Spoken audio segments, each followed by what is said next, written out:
ലോകം മുഴുവൻ കാത്തിരുന്ന അംബാനി കുടുംബത്തിലെ കല്യാണത്തിന് തുടക്കം കുറിച്ചപ്പോൾ താരത്തിളക്കത്താൽ വർണ്ണാഭമാവുകയാണ് ചടങ്ങുകൾ. ഇന്ത്യയിലെ തന്നെ ഏറ്റവും ചെലവേറിയ വിവാഹമാണ് അംബാനി കുടുംബത്തിൽ നടക്കുന്നത്. മുകേഷ് അംബാനിയുടെയും നിത അംബാനിയുടെയും ഇളയ മകൻ അനന്ത് അംബാനിയുടെയും വിവാഹം മുംബൈ ജിയോ കൺവെൻഷനിൽ അത്യാഡംബരത്തോടെ നടക്കുമ്പോൾ ഈ വിവാഹത്തിന് ചെലവായ കോടികളെക്കുറിച്ചുള്ള ചർച്ചയും സജീവമാണ്.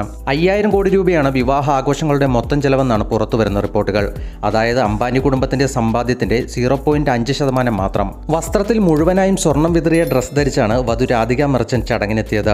യഥാർത്ഥ സ്വർണം ഉപയോഗിച്ചുള്ള ബ്ലൗസ് ഉൾപ്പെടെയുള്ള ലെഹങ്കയാണ് ഹൈലൈറ്റ്. വിവാഹത്തിൽ ലോക പ്രശസ്തരുടെ നീണ്ട നിര തന്നെ പങ്കെടുക്കുന്നുണ്ട്. മലയാള സിനിമാ ലോകത്തു നിന്നും കുർത്തയണിഞ്ഞ് പൃഥ്വിരാജും അതേ നിറത്തിലുള്ള സാരി ഉടുത്ത് സുപ്രിയ മേനോനും ചടങ്ങിനെത്തി. തമിഴിൽ നിന്നും രജനികാന്ത്, സൂര്യ, നയൻതാര, അറ്റ്ലി എന്നിവർ കുടുംബസമേതവും ലോകത്തിന്റെ വിവിധ കോണുകളിൽ നിന്നുള്ള സെലിബ്രിറ്റികളും രാഷ്ട്രീയ നേതാക്കളും ബിസിനസ് പ്രമുഖരുമെല്ലാം മുംബൈയിലെത്തിക്കഴിഞ്ഞു. വിവാഹ ചടങ്ങിൽ ശ്രദ്ധ കവർന്ന് ക്രിക്കറ്റ് താരങ്ങളും കുടുംബസമേതമായെത്തി. സച്ചിൻ തെണ്ടുൽക്കർ, മഹേന്ദ്ര സിംഗ് ധോണി എന്നിവർ മുതൽ ഇന്ത്യൻ ടീമിന്റെ നിയുക്ത പരിശീലകൻ ഗൗതം ഗംഭീർ വരെയുള്ളവർ കുടുംബസമേതമാണ് എത്തിയത്. പൊതുവേദികളിൽ പൊതുവെ പ്രത്യക്ഷപ്പെടാറില്ലാത്ത മുൻ ഇന്ത്യൻ നായകൻ മഹേന്ദ്ര സിംഗ് ധോണി ഭാര്യ സാക്ഷിക്കും മകൾക്കുമൊപ്പമാണ് വിവാഹ ചടങ്ങിനെത്തിയത്. വിവാഹമോചന വാർത്തകൾക്ക് ആക്കം കൂട്ടി ഇന്ത്യൻ താരം ഹാർദിക് പാണ്ഡ്യ ഭാര്യയെ കൂടാതെയാണ് ചടങ്ങിനെത്തിയത്. അതേസമയം ബോളിവുഡ് താരം അനന്യ പാണ്ഡ്യയ്ക്കൊപ്പം വിവാഹവേദിയിൽ ഹാർദിക്കിന്റെ നൃത്തം ശ്രദ്ധ പിടിച്ചുപറ്റി. ഫിഫ പ്രസിഡന്റ് ജിയാനി ഇൻഫന്റിനോയെ പിന്നിൽ നിന്ന് കോർത്തുപിടിച്ച് നടൻ രൺവീർ സിംഗിന്റെ നൃത്തവും സമൂഹ മാധ്യമങ്ങളിൽ വൈറലാണ്. 7 മാസം മുമ്പ് ആരംഭിച്ച ആഘോഷങ്ങൾ ജൂലൈ 12 മുതൽ 3 ദിവസങ്ങളിലായി നടക്കുന്ന ചടങ്ങുകളോടെയാണ് സമാപിക്കുക.